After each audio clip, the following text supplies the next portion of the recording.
It's coming up on 11 minutes past 6, and you are looking live at dense fog at the airport in Earlysville at the Charlottesville-Albemarle Regional Airport. That is the main weather hazard first thing this morning. Reduced visibility through at least 10 o'clock this morning. Hello, I'm 29 First Alert meteorologist Josh Fitzpatrick for Charlottesville and Central Virginia. This is your first forecast for today. Temperatures slowly coming up through the 60s, areas of fog and drizzle, cloudy skies through midday, and if we're lucky, we'll see some breaks of sunshine later on with temperatures in the low to mid 70s. For the Shenandoah Valley, Harrisonburg, Stanton to Waynesboro, more dense fog across the I-81 and 64 corridors, rising from 60 at 8, 70 at noon, mid 70s by the end of the day, with perhaps some more hazy breaks of sunshine. And of course, it was a stormy evening across the valley. Let's check out our viewer photo coming to us from Stanton. As we first alerted you yesterday, we would have a stormy evening, and sure enough, look at this ominous sky.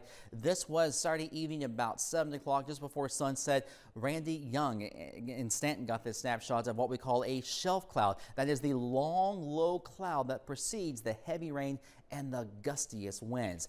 Between about 3 to 7 and 9 p.m. from northwest to southeast, there were those clusters of showers, downpours, and thunderstorms. A few reports of severe weather from the Shenandoah Valley, a few wind damage reports, even some large hail.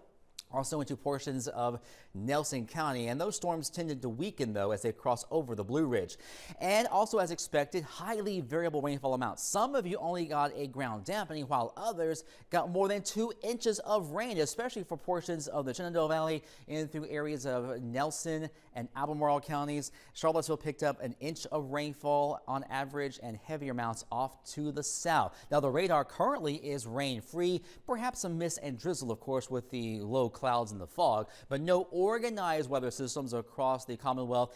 Today will be drier, also dry into tonight before the clouds and fog fill back in. But there is an active weather pattern to our west, active showers and downpours across the Missouri Valley on down into the Central Plains states. That will head our way later on this week. So today's forecast calls for some breaks of sun later on. The clouds fill back in from the east tonight, and a passing shower on Monday afternoon, and then more showers likely on Tuesday. It looks like an unsettled weather pattern is on the way from Tuesday, Wednesday, Thursday, Friday perhaps. Highs in the 60s and 70s, lows 50s and 60s. So off and on rain is likely for the first full week of autumn ahead. So the tropics are active, likely going to be Helene developing in the Gulf of Mexico as we head towards the end of the week. Too early to say if we will have any impacts here at home, but it does look like a hurricane perhaps may head towards the central and eastern Gulf Coast at the end of the week. So today's forecast, it is the first day of fall. The autumnal equinox begins at 8:43 this morning, and it will definitely feel more like fall with highs in the 70s. For the overnight, lows will be in the 60s, some areas of dense fog. Tomorrow's forecast, cloudy, some rain, highs in the low 70s. 7-day forecast calls for off and on rain Tuesday, Wednesday, Thursday, Friday, maybe even next weekend.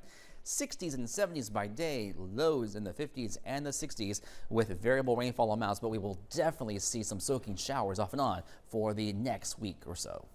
Tell me, Josh, is this rain going to affect this drought at all? I do believe in Central Virginia, when the new drought monitor comes out, we will be taken out of drought and perhaps even out of abnormally dry conditions. Even the valley should see improving drought conditions. Thank you so much. And a quick check from your forecast from your